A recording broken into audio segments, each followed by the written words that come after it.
Hello students of class 10th math बच्चे, जैसे कि आपकी एक्सरसाइज 7.2 कंटिन्यूटी में है, जिसमें मैंने बेटा आपको फर्स्ट 3 क्वेश्चंस डन करवा दिए हैं। आज मैं आपकी एक्सरसाइज का क्वेश्चन नंबर 4 उठाने जा रही हूँ बेटा। क्वेश्चन नंबर 4 में है क्या? क्वेश्चन नंबर 4 में मुझे बोला गया है फाइंड द रेशो निकाल के बताओ in which the line segment joining the points, यानी कि इन दोनों पॉइंट से बना हुआ जो लाइन सेगमेंट है उसको ये वाला पॉइंट बीच में से आगे किसी रेशो में कट करता है, लेकिन किस रेशो में कट करता है ये नहीं हमें पता। ठीक है, मतलब मैं अगर आपको फिगर बना के दिखाऊं तो मान लो ये मैंने एक लाइन ले ली, इसका नाम मैंने पी रख दिया और इसका नाम मैंने क्यू रख दिया। ठीक है, ये लाइन सेगमेंट इन दोनों पॉइंट से मिलके बना हुआ है। एक -3,10 से बना हुआ है, एक 6,-8 से बना हुआ है। इन दोनों लाइन सेगमेंट को इसके बीच में कहीं पे भी, ये कोई ज़रूरी नहीं बोला कि मैंने बिल्कुल बीच में होना चाहिए, कहीं पे भी कोई एक पॉइंट आता है, मैंने उस पॉइंट का नाम M रख दिया, वो इस लाइन सेगमेंट, उस पॉइंट का नाम है -1,6। वो इस लाइन सेगमेंट को किसी रेशो में डिवाइड कर देता है। हमें वो रेशो पता करके देखनी है कि कौन सी है। देखो क्वेश्चन की स्टेटमेंट को ज़रा ध्यान से समझो। एक लाइन सेगमेंट है, उस लाइन सेगमेंट में एक पॉइंट P है, एक पॉइंट Q है। पॉइंट P का नाम क्या है -3,10 एंड पॉइंट Q का नाम क्या है 6,-8। इन दोनों इस लाइन सेगमेंट के बीच में, इस लाइन सेगमेंट के बीच में कहीं पे एक पॉइंट पड़ा है, इस लाइन सेगमेंट के बीच में कहीं पे एक पॉइंट पड़ा है और जो पॉइंट है उसका नाम है -1,6। वो इस पूरी की पूरी लाइन को एक रेशो में डिवाइड करता है। तो मुझे वो रेशो पता करके बतानी है कि कौन सी है। ठीक है, किसी रेशो में डिवाइड करता है तो मुझे वो रेशो पता करके बतानी है कि कौन सी है। तो मैं रेशो क्या मान के चल पड़ी, आपको ना जब रेशो ना पता हो तो आपने के रेशो 1 मान के चलनी है। क्या मान के चलनी है आपने रेशो? के रेशो 1 मान के चलनी है, अगर आपको रेशो ना पता हो तो। समझ में आई आपको बात? ठीक है, अगर आपको रेशो नहीं पता तो आप के रेशो 1 मान के चलोगे। तो अब आप इसके ऊपर सेक्शन फार्मूला अप्लाई कर सकते हो। ठीक है, अब आपने क्या करना है, इसके ऊपर सेक्शन फार्मूला अप्लाई करना है, पर आपने ये नहीं भूलना कि सेक्शन फार्मूला होता किस लिए था। वो इस पॉइंट को पता करने के लिए होता था। अब ये पॉइंट तो मुझे ऑलरेडी पता है, तो भी आपने सेक्शन फार्मूला अप्लाई करना है। मतलब ऐसा नहीं आप बोल सकते कि मैम हमें ये पॉइंट्स पता है तो हम क्यों अप्लाई करें। ठीक है, तो इससे क्या हो जाएगा, जब आप सेक्शन फार्मूला अप्लाई करोगे तभी तो आपको ये अननोन वेरिएबल की वैल्यू पता चलेगी। तो सेक्शन फार्मूला आपका क्या था, x की वैल्यू निकालने का सेक्शन फार्मूला था mx2 + nx1। ये आपका x गिवन है और ये आपका y गिवन है, और नीचे आपका m + n होना चाहिए, और इधर आपकी y की वैल्यू होनी चाहिए which is mx2 + ny2 ny1 upon m + n। ठीक है, तो ये आपका जो है सेक्शन फार्मूला इस चीज़ के लिए है। अब ज़रा चीज़ों को अच्छे से समझो कि हम फार्मूला कैसे अप्लाई कर सकते हैं। आपको x की वैल्यू पता है कितनी, -1, तो लो ये मैंने डाल दी x की वैल्यू कितनी, -1 इज़ इक्वल्स टू m। इसको मैंने m का नाम दे दिया और इसको मैंने n का नाम दे दिया। अब जो m है, m यानी कि k को मैंने x2 से मल्टीप्लाई कर दिया, और x2 कितना है मेरा 6, तो k × 6 + n कितना है भाई मेरा 1। इसको मैंने x1 से मल्टीप्लाई कर दिया, तो इधर से मेरा x1 कितना है -3।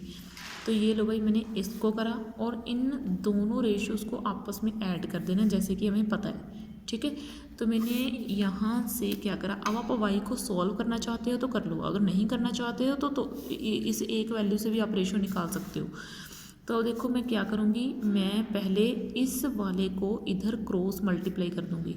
ठीक है, k + 1 कर दिया, इस वाले को मैं अच्छे से सॉल्व कर दूँगी। 6k ± क्या हो जाएगा 3। ध्यान से समझो स्टेप को कि मैंने करा क्या है। ठीक है, चीज़ों को समझना, रट्टाफिकेशन नहीं चाहिए मुझे किसी भी तरह की।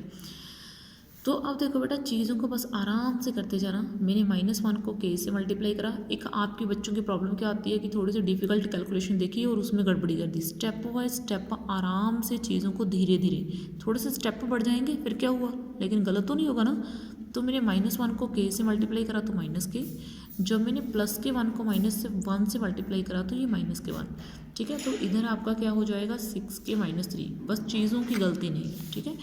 तो ये माइनस के और ये 6 के जब आप इधर लेके आओगे, मैंने आपको बोला था कि अगर मैथ का कोई अक्षर बॉर्डर पार करता है तो वो क्या होता है, अपना साइन चेंज हो जाता है, उसकी सिटीजनशिप चेंज हो जाती है ना।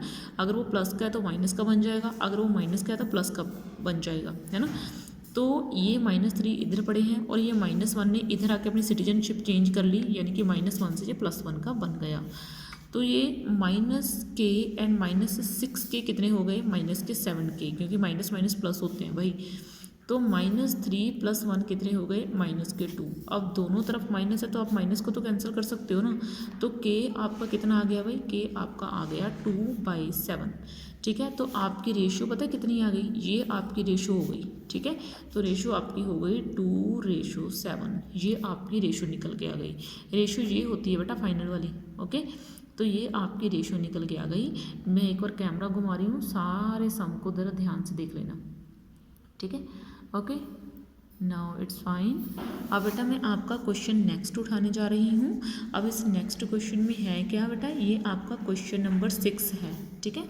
क्वेश्चन नंबर 6 बहुत इंटरेस्टिंग है और बहुत समझने वाला है। देखो क्वेश्चन नंबर 6 में बोला गया है, सॉरी क्वेश्चन नंबर 5 बेटा, क्वेश्चन नंबर 5 में बोला गया है फाइंड द रेशो, मुझे इसमें भी रेशो ही निकाल के बतानी है। इन विच द लाइन सेगमेंट, जिसमें ये लाइन सेगमेंट जो इन 2 पॉइंट से मिलकर बना हुआ है, वो लाइन सेगमेंट को एक्स एक्सिस डिवाइड कर रहा है, ठीक है, किसी रेशो में डिवाइड कर रहा है। इन दोनों पॉइंट्स से एक लाइन सेगमेंट बनता है। इस लाइन सेगमेंट को एक्स एक्सिस किसी रेशो में डिवाइड कर रहा है, तो मुझे वो रेशो निकाल के बतानी है कि कितनी है, ठीक है। तो अब देखो बेटा बात सीधी सी है। मान लो मैं इस क्वेश्चन को नेक्स्ट पेज के ऊपर कर देती हूँ ताकि आपको कोई कंफ्यूजन ना हो और मुश्किल ना आए समझने में। तो देखो बेटा ये मैंने ले लिया, एक लाइन ले ली, ठीक है। इस लाइन का नाम P रख दिया और इस लाइन का नाम मैंने Q रख दिया। और जो P है वो है आपका -3, 10 और इसका क्या है 6, -8, ठीक है। ये P और Q 2 पॉइंट से बना हुआ लाइन सेगमेंट है, ठीक है। इस लाइन सेगमेंट के बीच में एक्स एक्सिस है, ठीक है। जैसे अगर मैं बोलूँ ना, ये मान लो एक लाइन सेगमेंट है, ठीक है, मतलब सॉरी यहाँ पे कोई लाइन सेगमेंट है, ठीक है, यहाँ पे कोई लाइन सेगमेंट है, ये इसके बीच में कहीं से एक्स एक्सिस आ रहा है, ठीक है, ऐसे एक्स की कोई लाइन आ रही है, ठीक है, एक्स की कोई लाइन है, मान लो x = 3 जैसी कोई लाइन आ गई इसके बीच में, तो वहाँ पे कट कर रही है, इस पॉइंट के ऊपर कट कर रही है। तो मुझे ये पॉइंट पता करके बतानी है कि कौन से पॉइंट है, कौन से पॉइंट में कट कर रही है। यानी कि मुझे ना तो पॉइंट पता है इस समय, ना तो मुझे रेशो पता है, मुझे दोनों चीज़ें नहीं पता। ना तो मुझे क्या पता है, पॉइंट्स पता है, ना तो मुझे क्या पता है, रेशो पता है। तो अब देखो करना क्या है, आपने ये पॉइंट एक्स एक्सिस के लिए दिए हुए है ना आपको तो ये देखो आपको बोला है कि पॉइंट एक्स एक्सिस का होना चाहिए।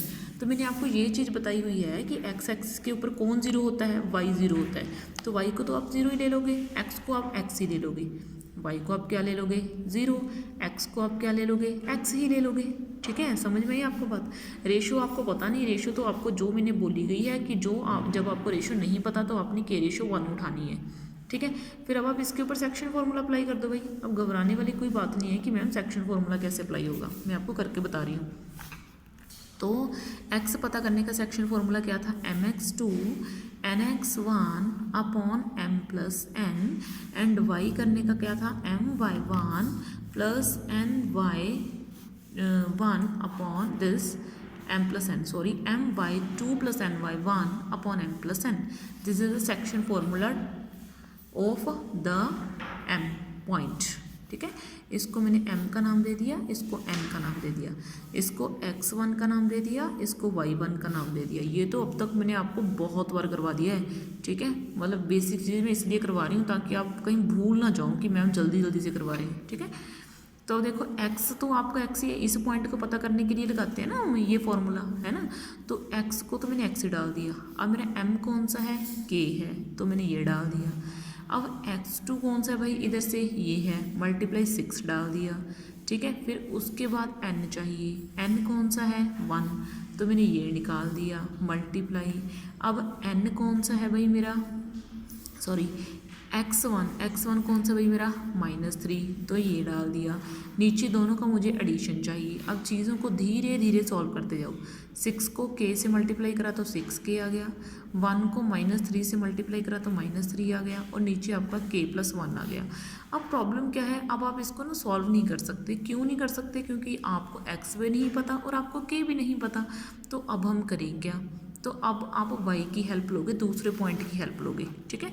तो अब हम y को निकाल लेंगे। तो m कितना है भाई, k मल्टीप्लाई y2 यानी कि second value which is -8, plus इधर से n यानी कि first value which is 1 multiply and y1 this is 10। Okay, तो 10 अपॉन m+n यानी कि k+1। अब अगर आपको ये सेकंड पॉइंट आपका y होता है, सेकंड पॉइंट तो आपको 0 दिया हुआ है, तो आप यहाँ पे चुप करके 0 डाल दो। -8k + 10 upon k+1। देखो चीज़ों को आराम से और धीरे से समझना बस। इस k+1 को मैंने इधर जब मल्टीप्लाई करूँगी, जब आपको पता है, मैंने आपको ना एक बताया हुआ है, कौन सा एक स्टेटमेंट बताई हुई है कि जो शून्य से टकराएगा वो शून्य हो जाएगा। मैंने आपको ये चीज़ समझाई हुई है ना कि जो शून्य से मल्टीप्लाई होगा वो शून्य हो जाएगा। अगर जीरो से आप चीज़ों को डिवाइड करोगे तो 0 हो जाएगी, 0 के आप मल्टीप्लाई करो तो 0 हो जाएंगी। तो -8k + 10 हुआ, तो ये तो आपका 0 हो गया भाई, ठीक है। तो इधर क्या बच गया आपका -8k + 10 बच गया। ओके, ठीक है, चीज़ों को बस समझो ध्यान से। तो -8k ये उधर जाके -10 बना दिए, तो k कितना हो गया, -10 upon -8 this is 2, 4 and 5, this is k कितना आ गया आपका 5/4, यानी कि रेशियो आपकी कितनी आ गई 5:4। ठीक है, समझ में ही आपको चीज़ों की, ठीक है। ओके, मतलब थोड़ी बहुत अगर प्रॉब्लम होगी तो मैंने स्टेटमेंट ही चेंज करी है, आपने एग्जैक्ट मैथ वाला सम निकालना है, ठीक है। मैंने थोड़ी सी स्टेटमेंट चेंज करी है, आपने एग्जैक्ट मैथ वाला सम निकालना है। ओके, आपने मैथ वाला सम में गड़बड़ नहीं करनी। तो अब तो आप एक्स भी निकाल सकते हो, के की वैल्यू यहाँ पर डाल दो, इन इक्वेशन 1 में यहाँ पर डाल दो, तो यहाँ से आपको क्या मिल जाएगा, के निकल जाएगा आपका, सॉरी एक्स निकल जाएगा, ठीक है। तो इस वीडियो में बेटा आपके लिए इतना बहुत है, 2 क्वेश्चन तो आपके लिए काफ़ी है। नेक्स्ट वीडियो में आपके नेक्स्ट क्वेश्चन उठा लेंगे। ओके बेटा, थैंक यू।